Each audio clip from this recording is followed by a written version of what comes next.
Chapter 6. Draco's Detour.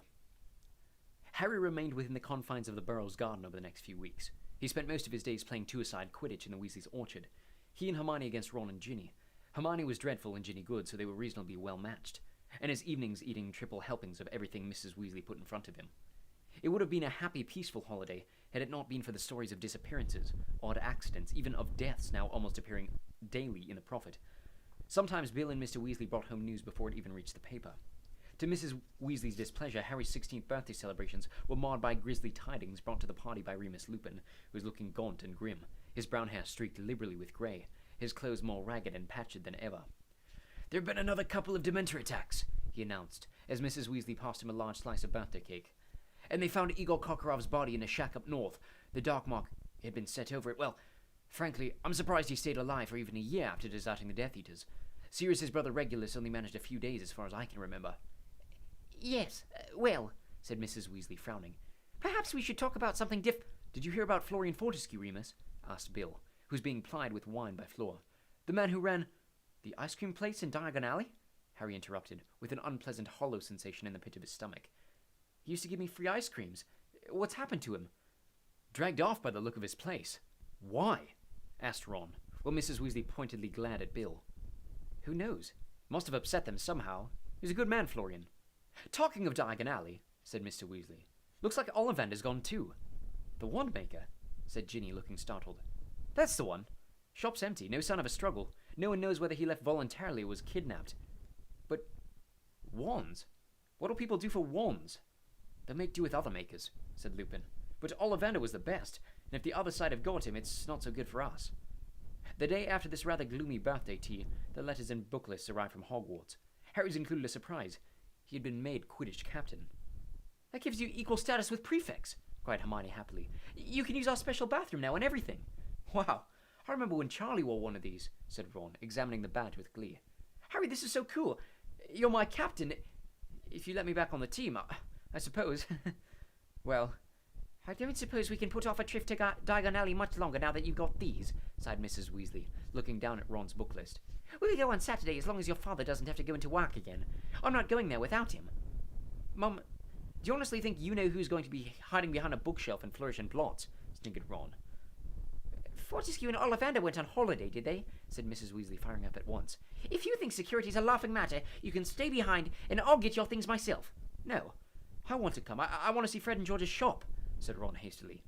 "Then you just buck up your ideas, young man, before I decide you're too immature to come with us," said Mrs. Weasley angrily, snatching up a clock, all 9 hands of which were still pointing at mortal peril, and balancing it on top of a pile of just laundered towels.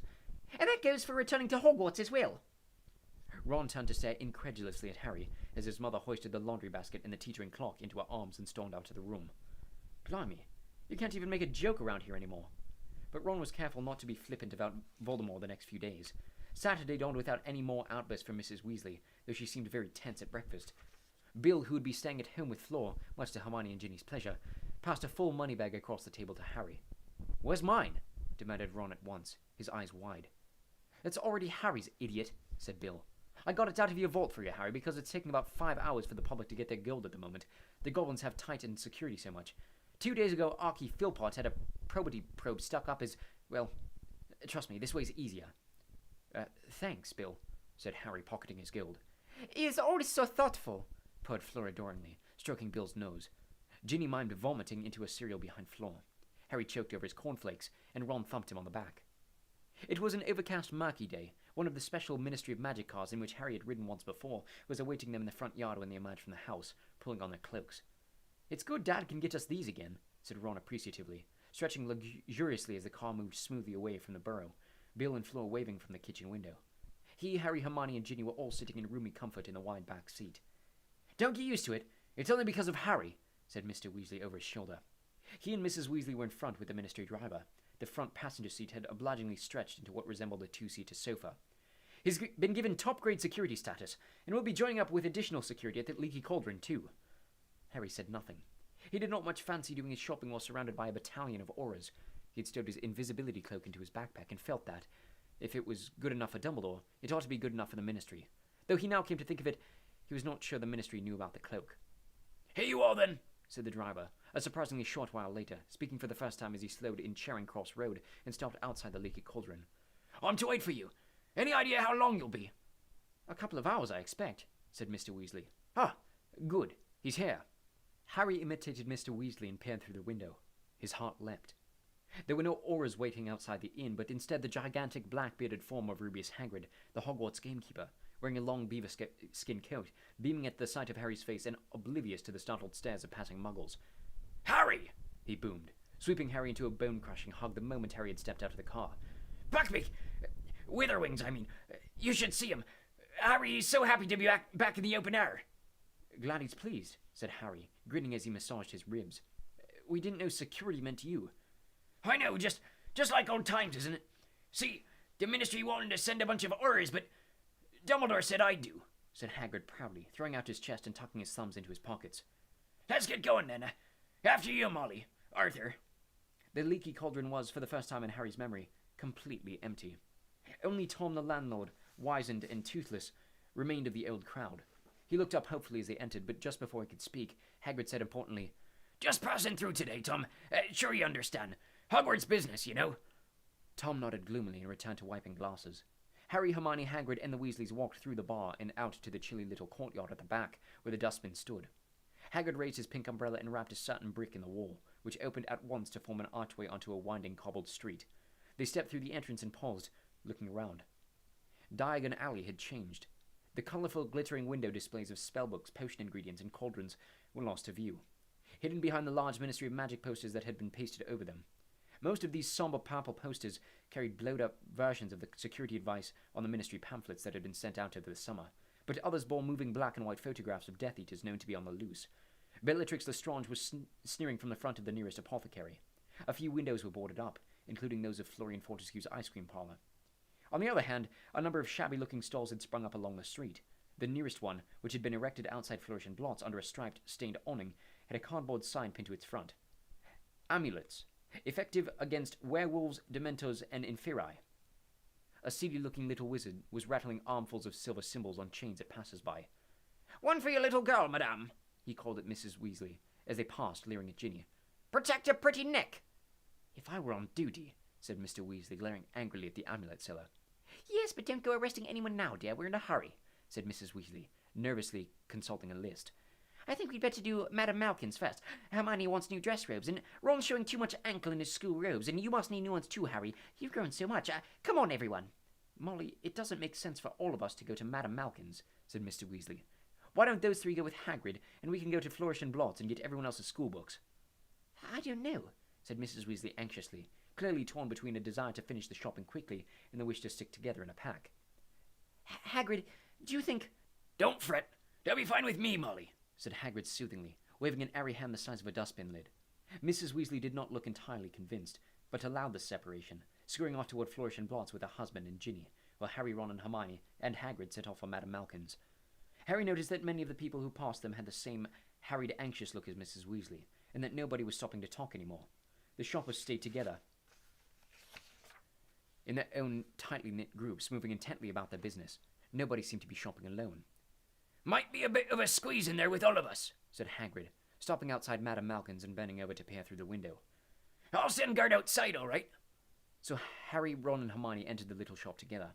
It appeared at first glance to be empty, but no sooner had the door swung shut behind them than they heard a familiar voice issuing from behind a rack of dress robes in spangled green and blue. "Not a child, in case you haven't noticed, Mother. I'm perfectly capable of doing my shopping alone." There was a clucking noise, and a voice Harry recognized as that of Madame Malkin, the owner, who said, "Now, dear, your mother's quite right. None of us is supposed to go wandering around on our own anymore. It's nothing to you with being a child." "Watch where you're sticking that pin, will you?"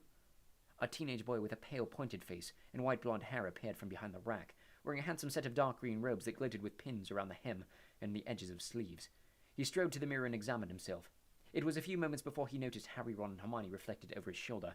His light grey eyes narrowed. "If you're wondering what that smell is, Mother, a mudblood just walked in," said Draco Malfoy. "I don't think there's any need for language like that," said Madame Malkin, scurrying out from behind the clothes rack, holding a tape measure and a wand. "And I don't want wands drawn in my shop either," she added hastily, for a glance toward the door had shown her Harry and Ron both standing there with their wands out and pointing at Malfoy. Hermione, who was standing slightly behind them, whispered, "No, Don't. Honestly, it's not worth it. Yeah, like you dare do magic outside of school, sneered Malfoy. Who blacked your eye, Granger? I want to send them flowers. That's quite enough, said Madame Malkin sharply, looking over her shoulder for support. Madame, please. Narcissa Malfoy strolled out from behind the clothes rack. Put those away, she said coldly to Harry and Ron. If you attack my son again, I shall ensure that it is the last thing you ever do. Really? Said Harry, taking a step forward and gazing into the smoothly arrogant face that, for all its pallor, still resembled her sister's. He was as tall as she was now. Going to get a few Death Eater pals to do us in, are you? Madame Malkin squealed and clutched at her heart. Really? You shouldn't accuse... A dangerous thing to say. Wands away, please! But Harry did not lower his wand. Narcissa Malfoy smiled unpleasantly. I see that being Dumbledore's favourite has given you a false sense of security, Harry Potter, but Dumbledore won't always be there to protect you. Harry looked mockingly around at the shop. Wow. Look at that. He's not here now, so why not have a go? They might be able to find you a double cell in Azkaban with your loser of a husband. Malfoy made an arrogant movement toward Harry, but stumbled over his overlong robe. Ron laughed loudly. Don't you dare talk to my mother like that, Potter, Malfoy snarled. It's all right, Draco, said Narcissa, restraining him with her thin white fingers upon his shoulder. I expect Potter will be reunited with dear Sirius before I am reunited with Lucius. Harry raised his wand higher. Harry, no! Moaned Hermione, grabbing his arm and attempting to push it down by his side. Think.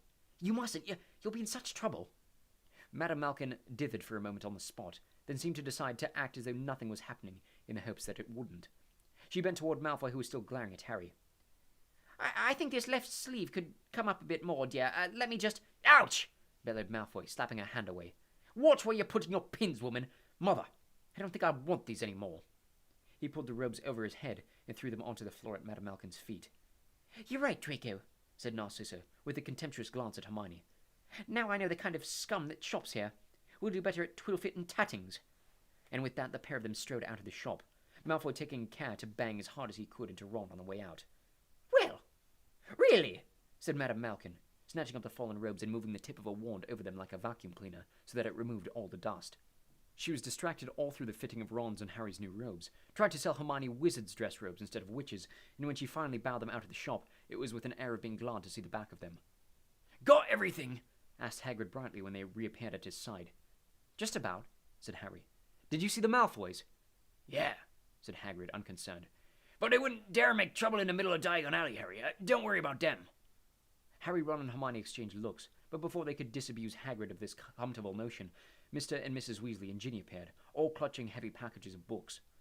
Everyone all right? Said Mrs. Weasley. Got your robes? Right then, we can pop in at the apothecary and Elop's on the way to Fred and George's. Stick close now.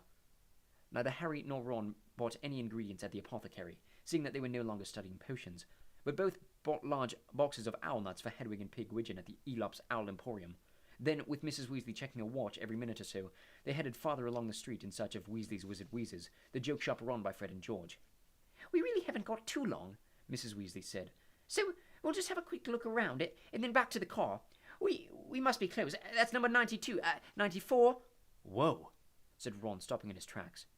Set against the dull, poster-muffled shop fronts around them, Fred and George's windows hit the eye like a firework display.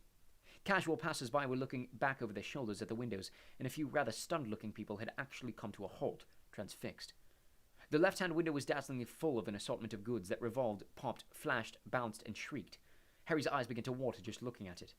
The right-hand window was covered with a gigantic poster, purple like those of the Ministry, but emblazoned with flashing yellow letters. Why are you worrying about you-know-who? You should be worrying about you-know-poo, the constipation sensation that's gripping the nation. Harry started to laugh. He heard a weak sort of moan beside him and looked around to see Mrs. Weasley gazing, dumbfounded at the poster.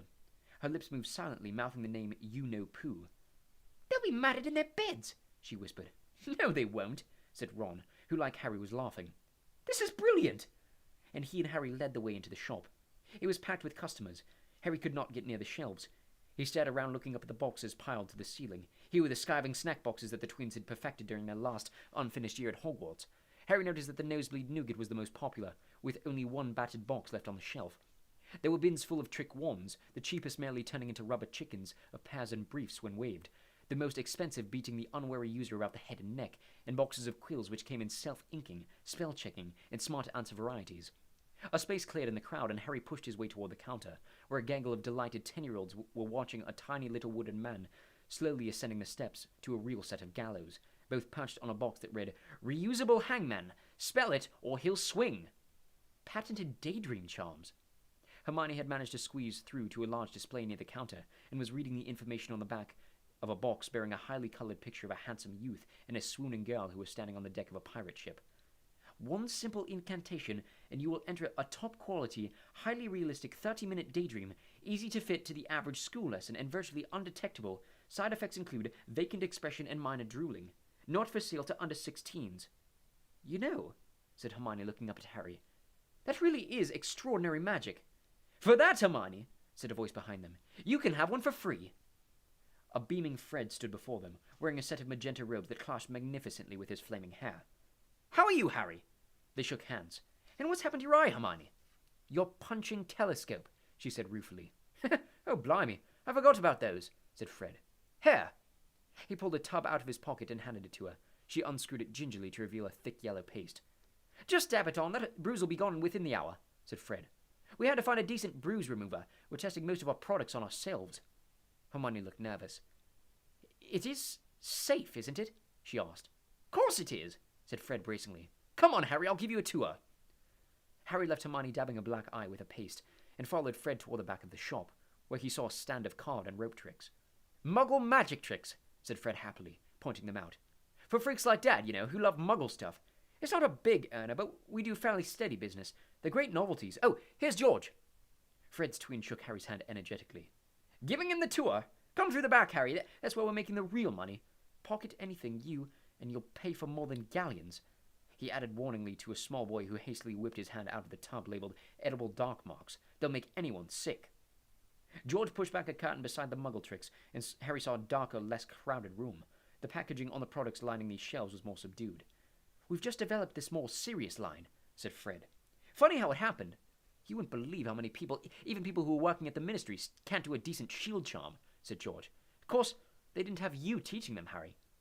"That's right. Well, we thought shield hats were a bit of a laugh, challenge your mate to a jinx while you're wearing it and watch his face when the jinx just bounces off of it, but the ministry bought 500 all for its support staff, and we're still getting massive orders. So, we've expanded to a range of shield cloaks, shield gloves. I mean, they wouldn't help much against the unforgivable curses, but for minor to moderate hexes or jinx. Then we thought we'd get into the whole area of defense against the dark arts because it's such a money spinner," continued George enthusiastically. "This is cool. Look, instant darkness powder. We're importing it from Peru. Handy if you want to make a quick escape. And our decoy detonators are just walking off the shelves. Look," said Fred, pointing at a number of weird-looking black horn-type objects that were indeed attempting to scurry out of sight. "You just drop one surreptitiously and it'll run off and make a nice loud noise out of sight, giving you a diversion if you need one." "Handy," said Harry, impressed. "Here," said George, catching a couple and throwing them to Harry. A young witch with short blonde hair poked her head about the curtain. Harry saw that she too was wearing magenta staff robes. "There's a customer out here looking for a joke cauldron, Mr. Weasley. And Mr. Weasley," she said. Harry found it very odd to hear Fred and George called Mr. Weasley, but they took it in their stride. "Right you are, Verity, I'm coming," said George promptly. "Harry, you help yourself to anything you want, all right? No charge." "I can't do that," said Harry, who had already pulled out his money bag to pay for the decoy detonators. "You don't pay here," said Fred firmly, waving away Harry's gold. "But you gave us our startup loan. We haven't forgotten," said George sternly. "Take whatever you like, and just remember to tell people where you got it if they asked." George swept off through the curtain to help with the customers, and Fred led Harry back into the main part of the shop to find Hermione and Ginny still poring over the patented daydream charms. "Haven't you girls found our special Wonder Witch products yet?" asked Fred. "Follow me, ladies." Near the window was an array of violently pink products, around which a cluster of excited girls was giggling enthusiastically. Hermione and Ginny both hung back, looking wary. "There you go," said Fred proudly. "Best range of love potions you'll find anywhere." Ginny raised an eyebrow skeptically. "Do they work?" she asked. "Certainly they work, for about 24 hours at a time, depending on the weight of the boy in question." "And the attractiveness of the girl," said George, reappearing suddenly at their side. "But we're not selling them to our sister," he added, becoming suddenly stern. "Not when she's already got about 5 boys on the go from whatever you've heard from Ron is a big fat lie," said Ginny calmly, leaning forward to take a small pink pot off the shelf. "What's this?" "Guaranteed 10-second pimple vanisher," said Fred. Excellent on everything from boils to blackheads, but don't change the subject. Are you or are you not currently going out with a boy called Dean Thomas? Yes, I am, said Ginny. And last time I looked, he was definitely one boy, not 5. What are those? She was pointing at a number of round balls of fluff in shades of pink and purple, all rolling around the bottom of a cage and emitting a highly pitched squeak. Pygmy puffs, said George. Miniature puffskeins. We can't breed them fast enough. So what about Michael Corner? I dumped him. He was a bad loser, said Ginny, putting her finger through the bars of the cage and watching the pygmy puffs crowd around it. They're really cute. They're fairly cuddly, yes, conceded Fred. But you're moving through boyfriends a bit fast, aren't you? Ginny turned to look at him, her hands on her hips. There was such a Mrs. Weasley-ish glare on her face that Harry was surprised Fred didn't recoil. It's none of your business, and I'll thank you, she added angrily to Ron, who had just appeared at George's elbow, laden with merchandise, not to tell tales about me to these two. That's 3 galleons, 9 sickles, and a knut, said Fred, examining the many boxes in Ron's arms. Cough up. I'm your brother, and that's our stuff you're nicking. 3 galleons, 9 sickles. I'll knock off the knut. But I haven't got 3 galleons, 9 sickles. You better put it back then. And mind you, put it on the right shelves. Ron dropped several boxes, swore, and made a rude hand gesture at Fred that was unfortunately spotted by Mrs. Weasley, who had chosen that moment to appear. If I see you do that again, I'll jinx your fingers together, she said sharply. Mum, can I have a pygmy puff? Said Ginny at once. A what? Said Mrs. Weasley warily. Look, they're so sweet. Mrs. Weasley moved aside to look at the pygmy puffs, and Harry, Ron, and Hermione momentarily had an unimpeded view out the window. Draco Malfoy was hurrying up the street alone. As he passed Weasley's Wizard Wheezes, he glanced over his shoulder. Seconds later, he moved behind the scope of the window, and they lost sight of him. Wonder where his mummy is, said Harry, frowning. Given her the slip by the looks of it, said Ron. Why, though? Said Hermione. Harry said nothing. He was thinking too hard. Narcissa Malfoy would not have let her precious son out of her sight willingly. Malfoy would have made a real effort to free himself from her clutches. Harry, knowing and loathing Malfoy, was sure the reason could not be innocent. He glanced around. Mrs. Weasley and Ginny were bending over the pygmy puffs.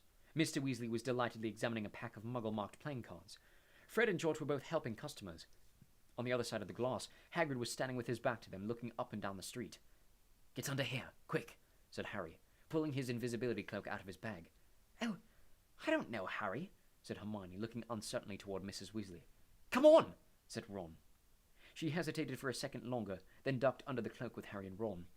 Nobody noticed them vanish. They were all too interested in Fred and George's products. Harry, Ron, and Hermione squeezed their way out of the door as quickly as they could, but by the time they gained the street, Malfoy had disappeared just as successfully as they had.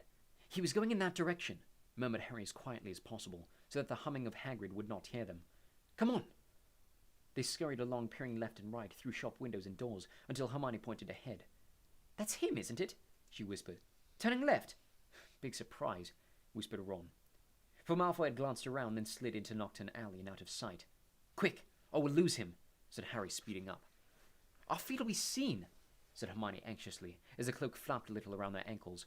It was much more difficult hiding all 3 of them under the cloak nowadays. It doesn't matter, said Harry impatiently. Just hurry. But Nocturne Alley, the side street devoted to the dark arts, looked completely deserted. They peered into the windows as they passed, but none of the shops seemed to have any customers at all. Harry supposed it was a bit of a giveaway in these dangerous and suspicious times to buy dark artifacts, or at least to be seen buying them. Hermione gave his arm a hard pinch. Ouch! Shh! Look! He's in there! She breathed in Harry's ear. They had drawn level with the only shop in Nocturne Alley that Harry had ever visited, Borgin and Burke's, which sold a wide variety of sinister objects. There, in the midst of the cases full of skulls and old bottles, stood Draco Malfoy with his back to them, just visible beyond the very same large black cabinet in which Harry had once hidden to avoid Malfoy and his father. Judging by the movements of Malfoy's hands, he was talking animatedly. The proprietor of the shop, Mr. Borgin, an oily-haired, stooping man, stood facing Malfoy. He was wearing a curious expression of mingled resentment and fear. If only we could hear what they're saying, said Hermione. We can, said Ron excitedly. Hang on! Damn! He dropped a couple more of the boxes he was still clutching as he fumbled with the largest. Extendable ears, look! Fantastic, said Hermione, as Ron unraveled the long, flesh-colored strings and began to feed them toward the bottom of the door. Oh, I just hope the door isn't impatible. No, said Ron gleefully. Listen. They put their heads together and listened intently to the ends of the strings, through which Malfoy's voice could be heard loud and clear, as though a radio had been turned on. You know how to fix it? Possibly, said Borgin, in a tone that suggested he was unwilling to commit himself. I'll need to see it, though. Why don't you bring it into the shop? I can't, said Malfoy. It's got to stay put. I just need you to tell me how to do it. Harry saw Borgin lick his lips nervously. Well, without seeing it, I must say it will be a very difficult job, perhaps impossible. I couldn't guarantee anything. No, said Malfoy, and Harry knew just by his tone that Malfoy was sneering. Perhaps this will make you more confident. He moved toward Borgin, and it was blocked from view by the cabinet. Harry, Ron, and Hermione shuffled sideways to try and keep him in sight, but all they could see was Borgin, looking very frightened. Tell anyone, said Malfoy, and there will be retribution. You know Fenrir Greyback? He's a family friend. He'll be dropping in from time to time to make sure you're giving the problem your full attention. There will be no need for... I'll decide that, said Malfoy. Well, I better be off. And don't forget to keep that one safe. I'll need it. Perhaps you'd like to take it now? No, of course I wouldn't, you stupid little man. How would I look carrying that down the street? Just don't sell it. Of course not, sir. Borgin made a bow as deep as the one Harry had once seen him give Lucius Malfoy. Not a word to anyone, Borgin, and that includes my mother, understand? Naturally, murmured Borgin, bowing again. Next moment, the bell over the door tinkled loudly, as Malfoy stalked out of the shop looking very pleased with himself. He passed so close to Harry, Ron, and Hermione that they felt the cloak flutter around their knees again. Inside the shop, Borgin remained frozen. His unctuous smile had vanished. He looked worried. What was that about? Whispered Ron, reeling in the extendable ears. Dunno, said Harry, thinking hard. He wants something mended, and he wants to reserve something in there. Could you see what he pointed at when he said that one? No, he was behind that cabinet. You two stay here, whispered Hermione. What are you... But Hermione had already ducked out from under the cloak. She checked her hair in the reflection in the glass, then marched into the shop, setting the bell tinkling again. Ron hastily fed the extendable ears back under the door and passed one of the strings to Harry. Hello. Horrible morning, isn't it? Hermione said brightly to Borgin, who did not answer but cast her a suspicious look. Humming cheerily, Hermione strolled through the jumble of objects on display. Is this necklace for sale? She asked, pausing behind a glass-fronted case. Have you got 1,500 galleons? Said Mr. Borgin coldly. No, I haven't quite got that much, said Hermione, walking on. And what about this lovely, skull? 16 galleons. So it's for sale, then? It isn't being kept for anyone? Mr. Borgin squinted at her. Harry had the nasty feeling he knew exactly what Hermione was up to. Apparently Hermione felt she had been rumbled too, because she suddenly threw caution to the winds. The thing is, that, boy who was in here just now, Draco Malfoy, well, he's a friend of mine, and I want to get him a birthday present, but if he's already reserved anything, I obviously don't want him to get the same thing, so, It was a pretty lame story in Harry's opinion, and apparently Borgin thought so too. Out, he said sharply. Get out! Hermione did not wait to be asked twice, but hurried to the door with Borgin at her heels. As the bell tinkled again, Borgin slammed the door behind her and put up the closed sign. Oh well, said Ron, throwing the cloak back over Hermione. Worth a try, but you were a bit obvious. Well, next time you can show me how it's done, Master of Mystery, she snapped. Ron and Hermione bickered all the way back to Weasley's Wizard Wheezes, where they were forced to stop so that they could dodge undetected around a very anxious-looking Mrs. Weasley and Hagrid, who had clearly noticed their absence. Once in the shop, Harry whipped off the invisibility cloak, hid it in his bag, and joined in with the other two when they had insisted, in answer to Mrs. Weasley's accusations, that they had been back in the back room all along, and that she could not have looked properly.